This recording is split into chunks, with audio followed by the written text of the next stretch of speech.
Je m'appelle Didier Lorquin et donc je suis commandant de bord sur Boeing 737 et je fais ce métier depuis 15 ans environ.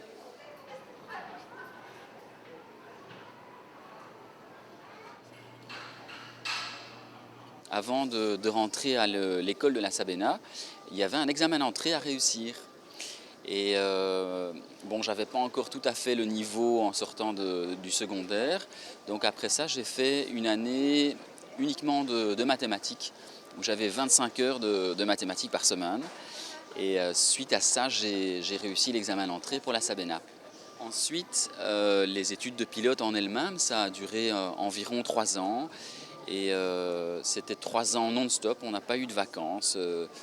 On a continué dans la foulée notre formation, et notamment aux États-Unis avec 2 stages de 3 mois pour le pilotage aux États-Unis.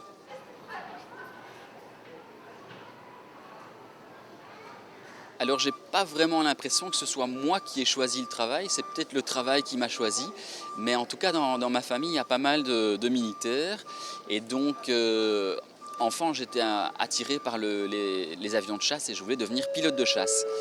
Et puis adolescent, je me suis rendu compte que l'armée c'était pas vraiment pour moi, et, et donc tout naturellement je me suis dirigé vers l'idée de faire pilote dans l'aviation civile.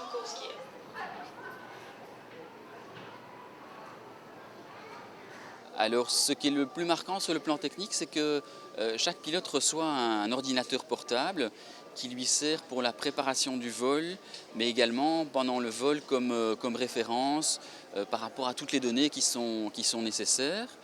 Et alors, avant de préparer notre vol, on se fait une petite réunion en équipage dans la salle de préparation, et on charge nos ordinateurs avec les données nécessaires. On fait également les calculs nécessaires avant de partir vers l'avion.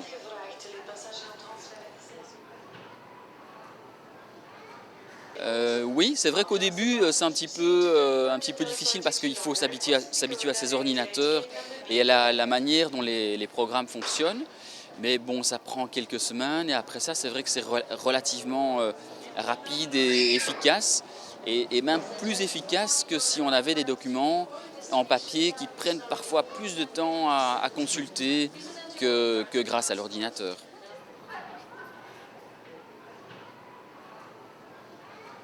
Alors oui et non, parce qu'en fait, bon, c'est pas un travail facile en soi. Euh, Il y a des difficultés parfois qui peuvent être des difficultés techniques, administratives. Il y a des passagers qui sont manquants, qui posent problème. Parfois, il y a la météo aussi qui peut nous jouer des tours. Donc, effectivement, il y a un petit peu des problèmes à résoudre dans notre vie de tous les jours, quoi.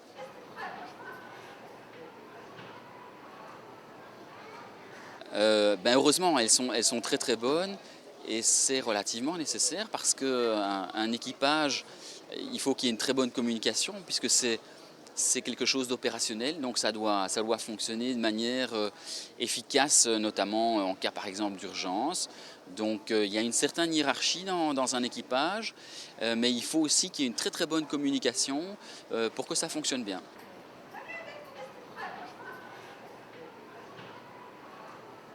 Non, il n'y a rien de particulier qui est prévu, il n'y a pas de restaurant d'entreprise, ni de crèche. On se débrouille.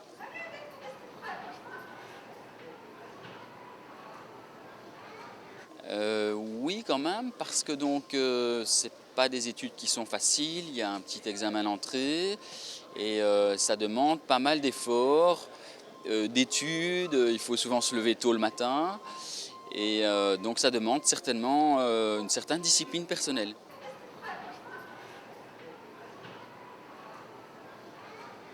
Alors, pour commencer, peut-être les salaires, il faut compter un salaire de 1 500 € à peu près pour une hôtesse de l'air ou un steward.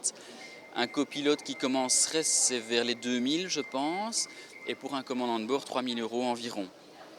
Et alors, au niveau donc, des heures qui sont prestées, euh, on vole environ 80 à 90 heures de vol par mois.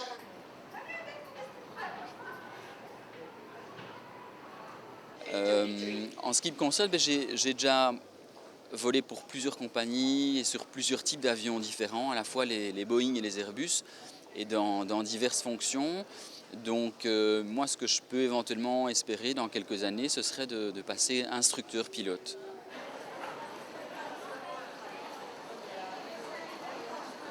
Alors, je dirais que c'est un métier où il y a des aspects à la fois très techniques, que moi je trouve intéressants, et aussi des aspects humains dans le travail d'équipe qui est important. Et alors le fait que ça bouge énormément et qu'on n'arrête pas de voyager, ça c'est très sympathique aussi.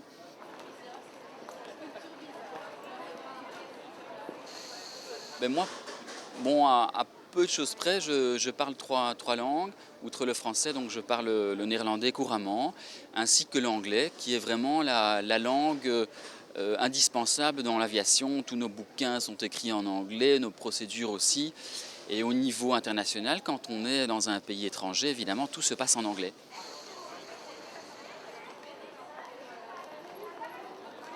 Oui, quand même, puisque en fait, quand j'étais en secondaire, j'ai fait un petit peu d'immersion en néerlandais, ce qui m'a permis d'obtenir quand même un niveau pas mal au niveau du parler, de la conversation. Et alors pour l'anglais, j'ai fait une partie de mes études de pilote aux États-Unis, en l'occurrence 2 stages de 3 mois aux États-Unis, où là on était tout à fait immergé dans l'anglais. Et donc je suis revenu avec un niveau d'anglais qui était pas mal, quoi.